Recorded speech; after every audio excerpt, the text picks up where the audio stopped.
As usual கடுகு, உளுத்தம்பருப்பு, கடலைப்பருப்பு நல்லா எண்ணெய் காஞ்சதுக்கப்புறம் போட்டுக்கோங்க.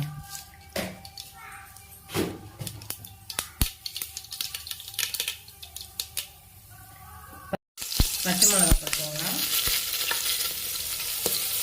கருவேப்பிலை,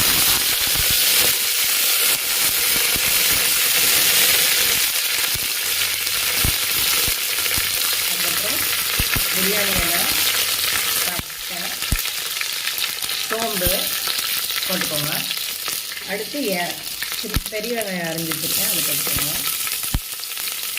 பெரிய வெங்காயம் போட்டுக்கலாம்.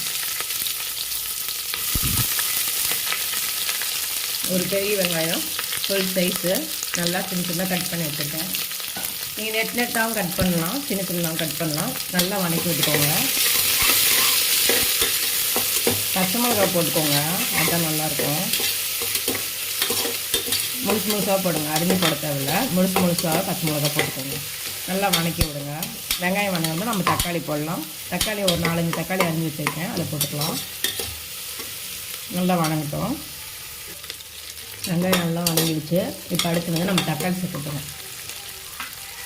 தக்காளி நல்லா மீடியம் சைஸ் தக்காளி ஒரு 4-5 தக்காளி அரிஞ்சிக்கோங்க. அதை போட்டுட்டு நல்லா வதங்கட்டும். கல்லுப்பு ஆட் பண்ணிக்கலாம். கல்லுப்பு போட்டுக்கோங்க. தக்காளி வதங்க நல்லா கிண்டி விடுங்க. தக்காளி நல்லா வதங்கட்டும். லோ ஃப்ளேம் வச்சுக்கோங்க. இந்த கேப்பில் நம்ம இஞ்சி, பூண்டு, பட்டை, லவங்கம், அப்புறம் சோம்பு, அதுக்கப்புறம் இது பேர் தெரியல, இந்த பிரியாணிக்கு செலவு யூஸ் பண்ணுறாங்கல்ல, அது எல்லாமே யூஸ் பண்ணிக்கோங்க. யூஸ் பண்ணி அப்புறம் புதினா போட்டுக்கோங்க. புதினா இவ்வளோ எடுத்து போட்டுக்கோங்க. அதை அரைச்சி பேஸ்ட் பண்ணிக்கலாம். தக்காளியும் வதங்கட்டும். நல்லா வதங்கினதும் நம்ம வந்து இந்த பேஸ்ட்டு வந்து ஆட் பண்ணிக்கலாம். நல்லா அரைச்சி வச்சாச்சு. புதினா, இஞ்சி, பூண்டு, பட்டை, லவங்கம், கிராம்பு எல்லாத்தையும் போட்டுட்டோம். எல்லாத்தையும் போட்டு அரைச்ச பேஸ்ட் வந்து ஆட் பண்ணிக்கிறோம். இந்தமாரி பேஸ்ட் புதினாவும் சேர்த்து அரைச்சி போட்டிங்கன்னா, பட்டை லவங்கம் போட்டு அரைச்சிங்கன்னா பிரியாணி நல்லா வாசமாக இருக்கும். தக்காளி வதங்குற கேப்பில் நம்ம வந்து என்னென்ன ரெடி பண்ணி வச்சுருக்கோன்னு பார்க்கலாம். இது வந்து நம்ம காய் வந்து கேரட்டு, பீன்ஸு, காலிஃப்ளவரு, உருளைக்கிழங்கு எல்லாம் பொடி பொடியாக அரைஞ்சி வச்சுருக்கோம். அதுக்கப்புறம் இந்த சைடு வந்து நம்ம சோயா பீன்ஸு, சோயா சங்க்ஸு இதை வந்து நம்ம வந்து அரைஞ்சி சுடு தண்ணியில் போட்டு எடுத்து வச்சுருக்கோம். இது வந்து நம்ம வந்து சுண்டல் பிரியாணிக்கு போகிறதுக்காக இந்த மாதிரி சுண்டல் பிரியாணி தான் பண்ண போகிறோம். இது வந்து 5-6 விசில் விட்டு நைட்டே ஊற வச்சுட்டேன். அதை வந்து வேக வச்சுருக்கோம். இப்போ எல்லாத்தையும் நம்ம வந்து நல்லா வதங்கினதுக்கப்புறம் ஆட் பண்ணிக்கலாம் பிரியாணியில். இதெல்லாம் வதங்கினதுக்கப்புறம் நம்ம காய் அரிஞ்சு வச்சுருக்கோம்ல, அது எல்லாத்தையும் நம்ம ஆட் பண்ணிக்கலாம்.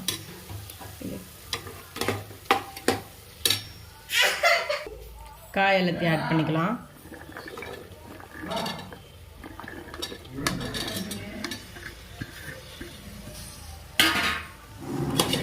காயை நல்லா வதங்குற வரைக்கும் நல்லா வதக்கி விடுங்க.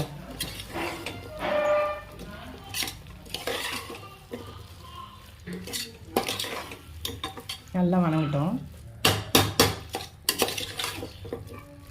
நல்லா வேகட்டும். அதுக்கப்புறம் நம்ம வந்து தண்ணி ஆட் பண்ணிக்கலாம். சுண்டலும் இப்போ ஆட் பண்ணிக்கலாம். சுண்டல் வந்து வேக வச்சு அடித்து வச்சுருக்கோம், அதை ஆட் பண்ணிக்கலாம். நல்லா கிண்டி விடுங்க.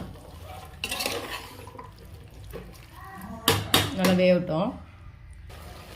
இப்போ வந்து நம்ம வந்து சோயா சங்க்ஸ் வந்து நம்ம சுடு தண்ணியில் போட்டு எடுத்து வச்சுருக்கோம், அதை போட போகிறோம். நல்லா தண்ணி பிழிஞ்சிட்டு போட்டுக்கோங்க.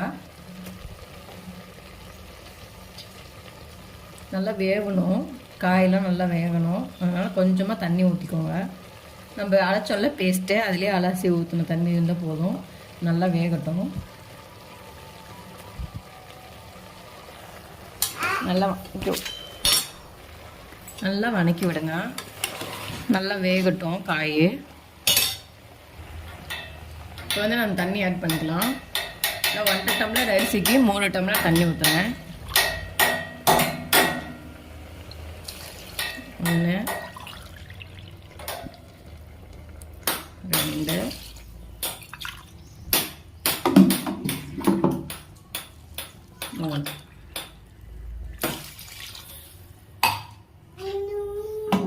ஊற்றியாச்சு. நல்லா கொதி வரட்டும், அது வரைக்கும் வெயிட் பண்ணுங்கள். அரிசி உலை காஞ்சதுக்கப்புறம் போட்டுக்கலாம்.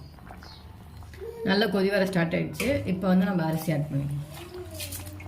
பாஸ்மதி ரைஸ் தான் நான் யூஸ் பண்ணுறேன்.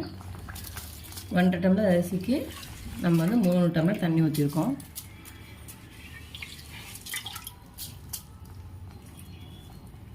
நல்லா கொதி வரட்டும்.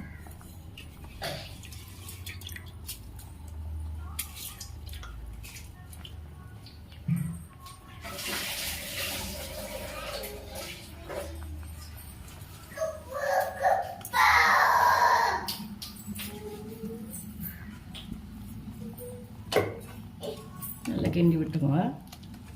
லோ ஃப்ளேம்லேயே வச்சுக்கோங்க. உப்பு ஆட் பண்ணிக்கோங்க. நம்ம கொதி வச்சிடல, அப்பயே உப்பு கரெக்டாக இருக்கான்னு பார்த்துக்கோங்க. நல்லா கொதிக்க விடுங்க. நல்லா அரிசி வேகட்டும். கிண்டி விட்டுட்டே இருந்தீங்கன்னா அரிசி உடஞ்சிரும். உப்பு கரெக்டாக இருக்கான்னு செக் பண்ணிக்கோங்க.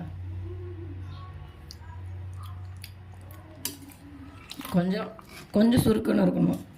காரம் உப்பு கரெக்டாக இருக்கணும் பார்த்துக்கோங்க. காரம் கம்மியாக இருந்ததுன்னா நீங்கள் மிளகா பொடி கூட ஆட் பண்ணிக்கலாம். உப்பு கம்மியாக இருந்துச்சுன்னா உப்பு ஆட் பண்ணிக்கோங்க. கொஞ்சம் சுருக்குன்னு இருக்கணும்.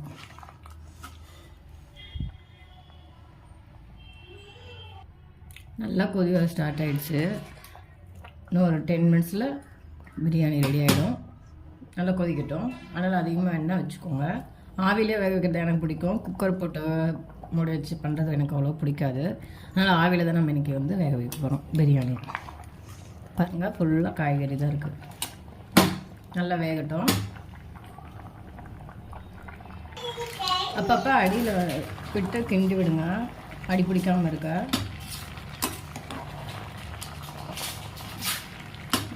இப்படி ரொம்ப கிண்டிக்கிட்டே இருந்தீங்கன்னா சாப்பாடு உடஞ்சிரும் பாஸ்மதி ரைஸு. அதனால் இப்படி மேலே எடுத்து ஒரு கிண்டு விடுங்க.